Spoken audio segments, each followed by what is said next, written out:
विद्यार्थी मित्रांनो, सह्याद्री ट्युटोरियल्स मध्ये तुमचं स्वागत आहे. ऍप्लिकेशन ऑफ डेरिव्हेटिव्ह तुम्ही अगोदर कधीही केला नाहीये, तरी आज करू शकता तुम्ही. थोड्या काही बेसिक गोष्टी तुम्हाला आल्या म्हणजे बास. ऍप्लिकेशन ऑफ डेरिव्हेटिव्ह आणि ऍप्लिकेशन ऑफ इंटिग्रेशन मध्ये डेरिव्हेटिव्ह किंवा इंटिग्रेशन प्रमाणे सबस्टिट्यूशन किंवा असे फार मोठे प्रॉब्लेम नसतात. बेसिक डेरिव्हेटिव्ह किंवा बेसिक इंटिग्रेशनचे फॉर्म्युले फक्त यावे लागतात. 9 मार्काला आहे. थोडं-थोडं नाही. हे 9 मार्काला आहे हे लक्षात घ्या. ओके. मी तर लिहिलं होतं yes you can do it म्हणूया आपण. ठीक आहे. मग तुम्ही करू शकताय. ओके. काय माहितीये का? बघा आपण पहिला प्रश्न घेऊया. किती मार्काला आलाय हा?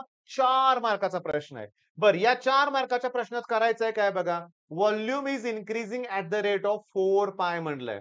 व्हॉल्यूमचा इन्क्रीज होण्याचा रेट म्हणजे बघा मी इथं लिहितोय डीव्ही बाय डीटी त्यांनी दिलाय 4 pi centimetre cube per second. 4 pi centimetre cube per second. हे सोल्युशन आहे बरं का. हे ठेवूया थोडंसं बाजूला. हे पण सोल्युशन आहे. हे ठेवूया बाजूला. मी तुम्हाला तुमचा कॉन्फिडन्स वाढवण्यासाठी जरा व्यवस्थित सांगतो ते लक्ष द्या. या टाइपचे प्रॉब्लेम हे 4 मार्काला येत आहेत. वर्ड प्रॉब्लेम टाइपचे आहेत. मग इथं पहिल्यांदा काय करूया आपण? गिवन डाटा लिहूया. डीव्ही बाय डीटी ची व्हॅल्यू आहे 4 pi centimetre cube per second, cc per second. Find the rate at which radius आणि एरिया चेंजिंग म्हणजे त्यांनी dr by dt equals to question mark dA by dt that equals to question mark when volume is 288 pi CC. Okay, मी तुम्हाला सांगू का आता? काय माहितीये का, की आजच 9th स्टँडर्डला मला शेवटचा टॉपिक शिकवायचा आहे जॉमेट्रीचा. झालाय, थोडासा राहिलाय. काय आहे त्या टॉपिकमध्ये? स्फिअर, सिलेंडर, ठीक आहे, कोन, क्यूब, पॅरालोपाइप्ड म्हणजेच क्युबॉइड याचे फॉर्म्युले आहेत. म्हणजे हे सगळे तुम्हाला झालेले आहेत. मग स्फिअरच्या व्हॉल्यूमचा फॉर्म्युला 4/3 पाय आर क्यूब हे फिजिक्स मध्ये पण बऱ्याच ठिकाणी केलंय तुम्ही. व्हॉल्यूम किती दिलंय सांगा? 288 पाय.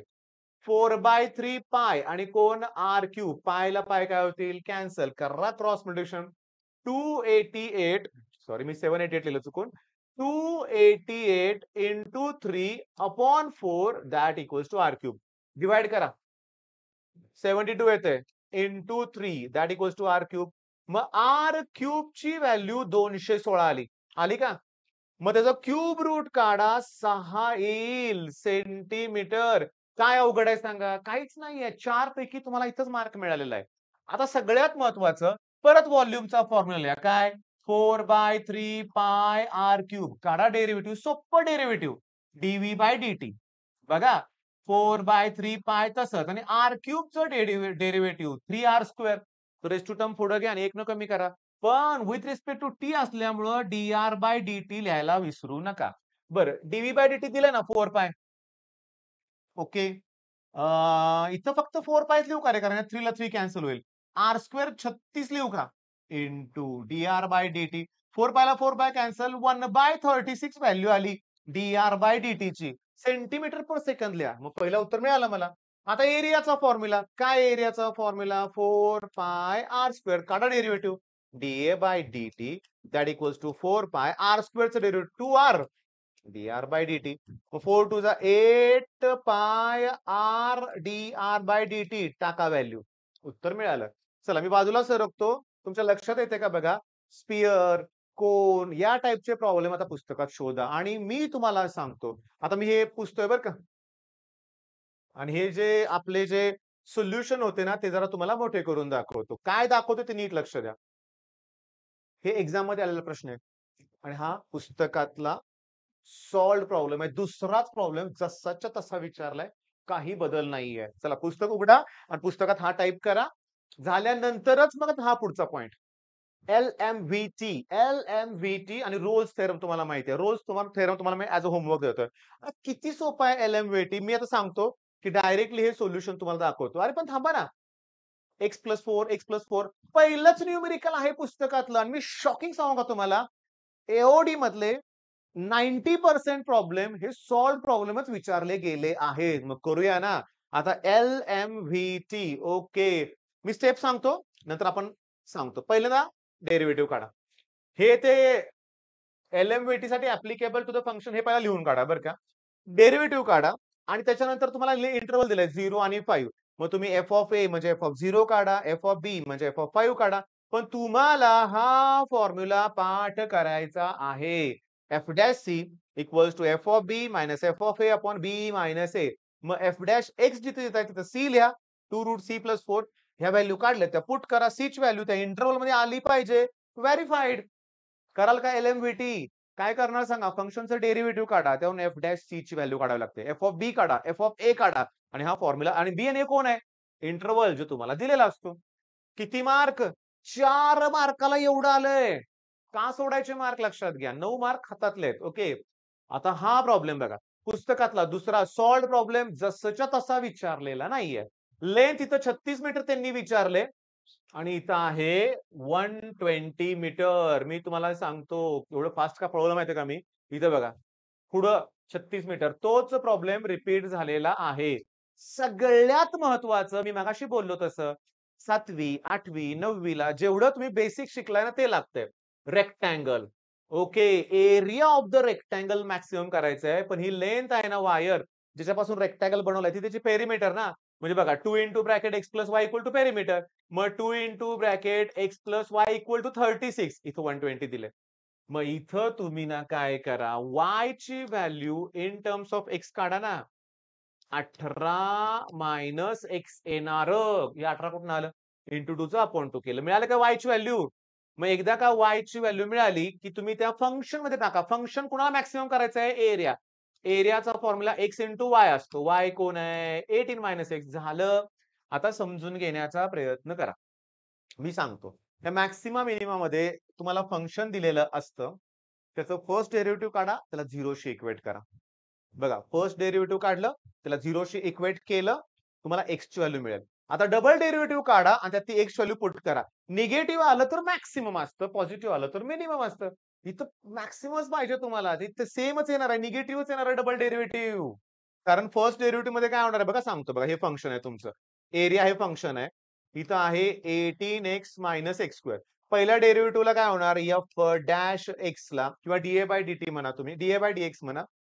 इथं येणार आहे 18 मायनस 2x आणि सेकंड डेरिव्हेटिव्हला ही कॉन्स्टंटचं डिरिव्ह होईल पण -2 उरेल ना. इथं पण -2च येते. अरे तेच येणार आहे. प्रत्येक ठिकाणी तेच येणार आहे. मग हा प्रॉब्लेम सॉल्व्ह करा. सोपा होता 4 मार्काला. अप्रॉक्सिमेट व्हॅल्यू बघा पुस्तकातला तिसरा सॉल्व्ड प्रॉब्लेम आहे तसं विचारलाय. इथे तुम्हाला सांगू का? F of a plus h equals to बघा f of a plus h symbolic वेगळं आहे अप्रॉक्सिमेट व्हॅल्यूचं. F of a plus h f dash a. बाळांनो, एक अख्खा लेक्चर लागतो 2 तासाचं हे शिकवायला बरं का. तरी पण थोडक्यात सांगायचं मला तुम्हाला सांगतो. ऐका ना माझं. अप्रॉक्सिमेट व्हॅल्यूचं कुठलंही न्यूमेरिकल येऊ दे. ही काढून टाका. तिथे एक्स लिहा. साइन, कॉस, टॅन, लॉग काही देऊ देत. नंबर काढा तिथे एक्स लिहा. म्हणजे पहिल्यांदा फंक्शन काढा. त्याचं पहिलं डेरिव्हेटिव्ह काढा. कॉस एक्स मिळालं. आता त्याच्यानंतर ए आणि एच. ए 30 आहे. एच म्हणजे तो डिफरन्स असणार आहे. मग तो फाइंड आउट करा. ओके. मग एफ ऑफ ए काढा. काढले की नाही? एफ डॅश ए ची व्हॅल्यू काढा आणि F of a plus H मध्ये त्या व्हॅल्यू पुट करा. सिंपल आहे. पण यात सगळ्यात महत्वाचं आहे रेडियनचं डिग्रीचं रेडियन करणं. डिग्रीचं रेडियन करणं हे लक्षात घ्या. कारण जेव्हा तुम्ही ए ची व्हॅल्यू 30 घेणार आहे 5/6. एच ची व्हॅल्यू ही आहे. ओके 30 मिनिट म्हणजे अर्धा डिग्री. म्हणजे ह्याला पण 2 ने डिव्हाइड करून मग ही व्हॅल्यू आली बघा. मग हे अप्रॉक्सिमेटचं सेक्शन काढा आणि बघा. इथं बघा प्रॉफिट पुस्तकातलंच आहे. प्रॉफिट तुम्हाला मॅक्सिमम करायचंय. आता मी शिकवणार नाहीये. 4 मार्काचा न्यूमेरिकल आहे परीक्षेतलं हे. तुम्ही काय करणार? दिलेलं फंक्शन त्याचं फर्स्ट डेरिव्हेटिव्ह काढा. त्याला 0 शी इक्वेट करा. एक्स व्हॅल्यू काढा.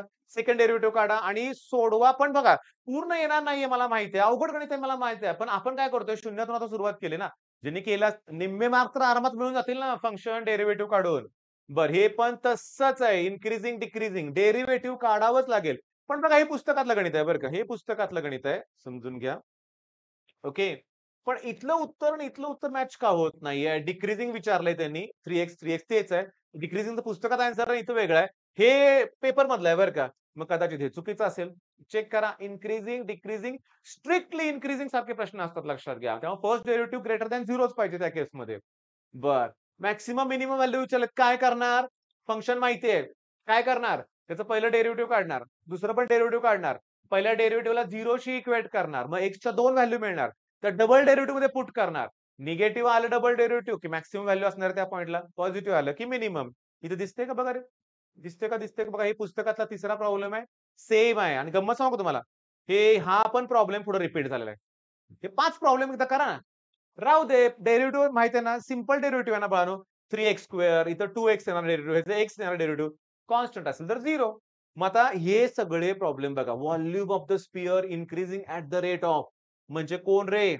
dv/dt किती रेट आहे? 20 सेंटीमीटर क्यूब पर सेकंड. काय विचारलंय? Rate of change of area. Radius दिलेली आहे. यार काय सोपंच आहे. मग एरियाचा फॉर्म्युला 4πr². dA/dt विचारतायत ते. मग येणार 8πr पण पुढे येणार dr/dt. ते इथं काढावं लागेल याच्यावरून. व्हॉल्यूमचा फॉर्म्युला लिहा. त्याचं डेरिव्हेटिव्ह काढा. त्यात dr/dt येणार आहे. मगाशी 1/36 आलं तसं. ती व्हॅल्यू मग इथं पुट करा. 4 मार्क मिळाले. स्ट्रिक्टली डिक्रीजिंग 2 मार्काचे एमसीक्यू आहे. फंक्शन तयार करा. 2 into bracket x plus y equal to 36. मग y equal to 18 minus x. त्याचं 2 वेळा डेरिव्हेटिव्ह काढा. मगाचच log x बाय x. सोपं आहे. आता हा एक टिपिकल टाइप आहे रे. अशी गणितं पाहिजे का? फाय इक्वल्स टू फिजिक्समध्ये 3t स्क्वेअर प्लस 6t आणि ईएमएफ विचारतात. d∅/dt तसंच आहे. डिस्प्लेसमेंटचं डेरिव्हेटिव्ह काढा. व्हेलॉसिटी मिळेल. व्हेलॉसिटीचा अजून एकदा डेरिव्हेटिव्ह काढा. ॲक्सेलरेशन मिळेल. मी आता शिकवत बसणार नाहीये. हे तुम्हाला सोडवायचं आहे. मी तुमची किती मिनिटं वेळ घेतलाय? 10 ते 11 मिनिटं तुमचा मी वेळ घेतलेला आहे. माझी इच्छा आहे रोज तर मी तुम्हाला ॲज अ होमवर्क दिलंय. रोल्स थेरम, इन्क्रीजिंग, डिक्रीजिंग यात कुठलं थेरम रोल्स थेरम आहे, पण ते काय थेरम नाहीये, न्यूमेरिकलच त्यात येणार आहे. एकदा ताकद वापरा तुमची.